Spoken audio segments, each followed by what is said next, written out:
Hello, friends. Welcome to episode 103 of the Nope Coach podcast. I'm your host, Suzanne Kohlberg. Finding the diamonds in the rough.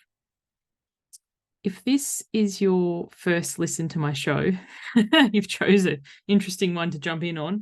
If you have been following along for some time, or especially if you're on my email list, if you're not on my email list yet, go to suzannekohlberg.com, my website, click on newsletters, sign up there. Then you get the backstage pass. Then you get, the real deal, what's really happening, the anti-highlight reel.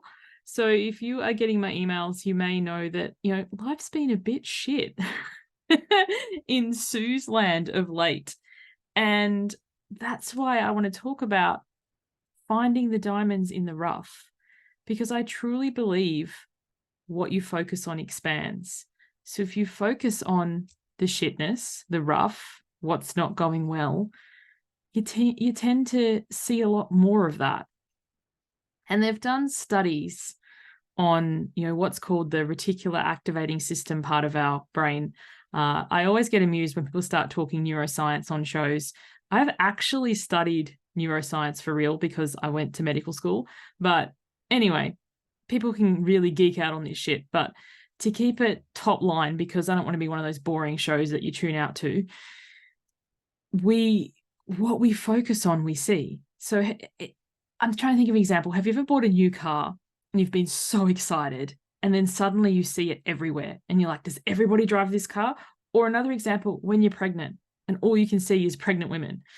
So finding the diamonds in the rough is about looking at what is going well, even amidst the total shit show that might be your life, so that you can become more attuned to looking at other things that are going well. So very recently, I've just returned back from a trip to Tasmania. My entire extended family lives in Tasmania, as does my husband's. And the day that I flew down, I can't stand airplanes. I am ridiculously claustrophobic. So as soon as they shut those metal doors, part of me starts to panic. And I'm like, I'm literally getting on a tin can in the air. Who thought this was a good idea? Anyway, I was like, if I fly really early, the plane is less likely to be delayed because it's like the first plane of the day. So I get to the airport at like bumfuck o'clock. And I was like, I'll get some brekkie. And I sit down with my breakfast and I'm literally just cutting into it. And I get a text message saying, your gate's open. Being the highly anxious person that I am, I was like, oh, I've got to go now. If anyone else would have been like, just eat your food, finish your breakfast, you've got time, but not me. Panic stations, anxiety's riling up. So I chuck my food in the bin and I rush to the gate and I sit down and I wait and I wait and I wait. And then the announcement comes over and they're like, oh, unfortunately, due to bad weather in Hobart, your flight will be delayed by 30 minutes. And I was like, 30 minutes. Is that enough time to go back and get breakfast part 2? I was like, better wait. 30 minutes later, there is some difficulties with the plane. So we're going to have it repaired unknown time. And they literally come and like drag off the plane, like back to the hangar. Anyway, suffice to say, we end up taking off after we were supposed to have already landed. So, this whole experience is suboptimal. Then when I finally get to Tasmania and I go to my parents' house, my parents live on a property. They have just shy of 70 acres. As we're driving up the hill, my sister was kind enough to pick me up from the airport. Shout out, sis, if you're listening to this. There is a tree across the road, and not a small tree either. So those of you on my list would have seen it, the picture. And so we required a saw, a saw to like saw down this tree.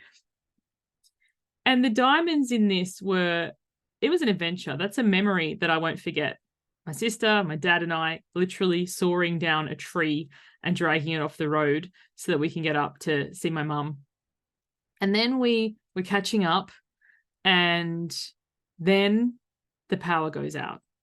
And Tasmania is particularly cold at the best of times, but especially now I'm a Sydney sider. I'm a mainlander now. I'm used to the warmer weather. So with the power out, there is no heat whatsoever. And so what did we do? Where was our diamond in the rough there? We literally got out all the torches for my overseas listeners, flashlights, and we played cards by flashlight torch. That is not something I'm going to forget anytime soon. So amidst all the shitness that was this trip, there were a few diamonds for us to polish. And I think, even in the day-to-day, so now I've returned back to Sydney for now. I'm going to take another trip down to Tassie, visit the family again soon. All the stuff that you don't do while you're away doesn't magically get taken care of for you. So it's back, and there's like the kids' permission slips and excursions, and there is like trips to the dentist. There's all this like things that need to be taken care of, and all the stuff that you didn't address while you're away. Part of my anxiety starts riling up again with that this morning, and I was like, I walked my son to school, and I was just enjoying the sun. So as all the things are overwhelming me, that phone calls I need to return, bills I need to pay, house I need to clean, appointments I need to make, I was like, just enjoy the sun and watching the sun in both ways, the sun in the sky, because it's so much warmer here in Sydney. Shout out to my Tasmanian family and listeners. It's a nice place to visit, but I couldn't live there again. The weather, no. But also my son on his scooter, he's so entertaining to walk to school with. Everything is a blessing. Everything he uncovers is a joy. And to be burdened with the anxiety of all the things to follow up on, like to really live in the present moment. Somewhere along the line, as an adult, I've dropped that, and I get to revisit that daily with my son. Totally is a diamond.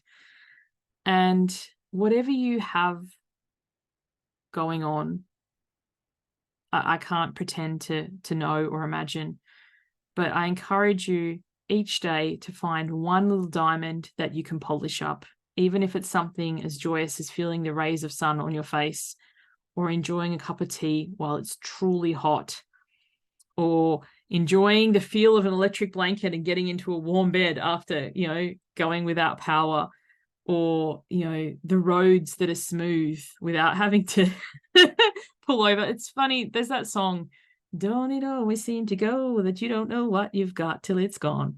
It's so true. You don't realize the things like a smooth road to drive on, or a fully functioning vehicle, or, having power so you can turn on the heat or electric blanket.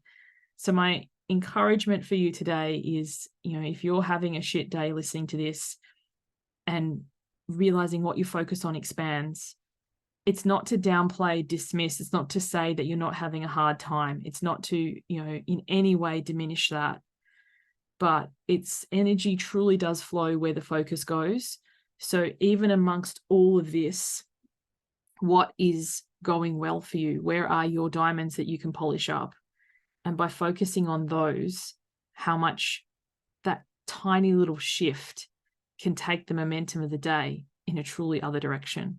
Like as I was at the airport waiting and hungry and kind of frustrated, I was sitting there thinking, I don't have anywhere to be. Like that, obviously I want to see my family, but there's no giant deadline.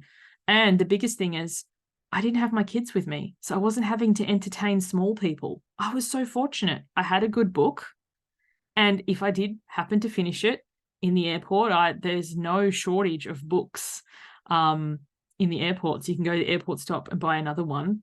Like, yeah, I was a bit peckish, but I wasn't like starving in any way, shape, or form. I could have gone to the canteen kiosk and bought something else. Like in the scheme of things, these things that are irritating at the time, these things that are frustrating, we can focus on that. Oh, I should be there by now. I should have taken my breakfast. Or we can focus on, hey, I got a good book. I'm inside. Like the weather outside was really, truly frightful. But, I was inside. I was warm. I was cozy. I had a book. I was going to get there eventually. And focusing on those things made the whole experience a lot more enjoyable than focusing on all the things that weren't happening. And the same as the tree and the lack of power.